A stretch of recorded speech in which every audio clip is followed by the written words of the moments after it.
അസ്സലാമു അലൈക്കും സുഹൃത്തുക്കളെ, ഇത് നമ്മുടെ കടിങ്ങല്ലൂർ പള്ളിയിലെ നോമ്പുതറ കേട്ടോ. എന്തോ ഒരു ഭംഗിയുള്ളൊരു നോമ്പുതറയാണ്. കാരണം വെച്ചാൽ എല്ലാ ദിവസവും ഇവിടുത്തെ പള്ളിയിൽ എന്നും നോമ്പുതറ ഒരുക്കാറുണ്ട്. വ്യത്യസ്തമായിട്ടുള്ള വിഭവങ്ങൾ ഒരുക്കി ഇവിടുത്തെ ചെറുപ്പക്കാർ, ഇതിനു വേണ്ടി ഇവിടുത്തെ ഒരു 8-10 ചെറുപ്പക്കാർ കഠിന അധ്വാനം ചെയ്താണ് ഈ നോമ്പുതറ ഒരുക്കാറുള്ളത്. എല്ലാം കൊണ്ടും ഭംഗിയുള്ളൊരു നോമ്പുതറയാണ്. ഇന്നിപ്പോൾ പള്ളിയിൽ, അപ്പോൾ ഇന്ന് ലാസ്റ്റ് ആയപ്പോൾ നോമ്പ് 29 അപ്പോൾ ഇന്ന് എല്ലാവർക്കും ഒരു ആഗ്രഹം, ഒരു സമൂഹ നോമ്പുതറ ഒരുക്കിയാലോ എന്ന്. അപ്പോൾ എല്ലാ ദിവസവും പള്ളിൻ്റെ താഴെ വെച്ചാണ് നോമ്പുതറ ഉണ്ടാവാറുള്ളത്.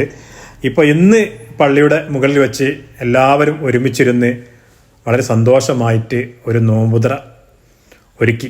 അപ്പോൾ എല്ലാവർക്കും വളരെ സന്തോഷമായി. എല്ലാ ഭക്ഷണം ഉണ്ടായിരുന്നു, ബിരിയാണി, ജ്യൂസ്, കാര്യങ്ങളൊക്കെ ഉണ്ട്.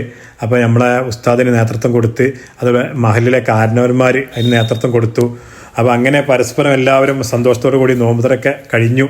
അപ്പോൾ ഇൻഷാ അല്ലാഹ് വളരെ ഭംഗിയുള്ള ഒരു നോമ്പുതറയാണ്. അപ്പോൾ എന്തായാലും ഈ അടുത്ത പ്രാവശ്യവും അടുത്ത കൊല്ലവും ഇതിലുപരിയായിട്ട് നല്ലൊരു നോമ്പുതറ ഒരുക്കാൻ നമുക്കൊക്കെ സാധിക്കട്ടെ എന്ന് പ്രാർത്ഥിക്കുകയാണ്.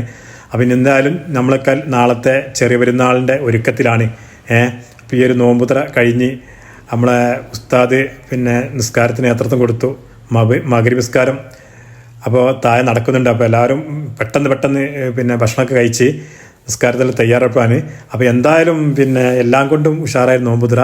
ഇൻഷാ അല്ലാഹ് ഇവിടെ പ്രത്യേകിച്ച് ഈ ഒരു പ്രദേശത്തെ ആളുകൾ ഈ ഒരു മാസം അവർക്ക് വലിയ ഒരു ഇൻട്രസ്റ്റുള്ള കാര്യമാണ് നോമ്പുതറ ഒരുക്കുക എന്ന് പറയുമ്പം. അപ്പോൾ എന്തായാലും ഉഷാറാവട്ടെ. വരും കാര്യങ്ങളും ഇതിലുപരിയായിട്ട് സന്തോഷത്തോടു കൂടി നോമ്പ് തുറക്കാൻ ഇവർക്കൊക്കെ കഴിയട്ടെ പ്രാർത്ഥിക്കാണ്. അപ്പോൾ അതോടുകൂടി നമ്മളെ മഗ്‌രിബ് അത് കഴിഞ്ഞ് നാളെ എല്ലാവരും ചെറിയ പെരുന്നാൾ ആഘോഷിക്കുന്ന സന്തോഷത്തിനാണ്. എല്ലാവർക്കും ചെറിയ പെരുന്നാൾ ആശംസകൾ.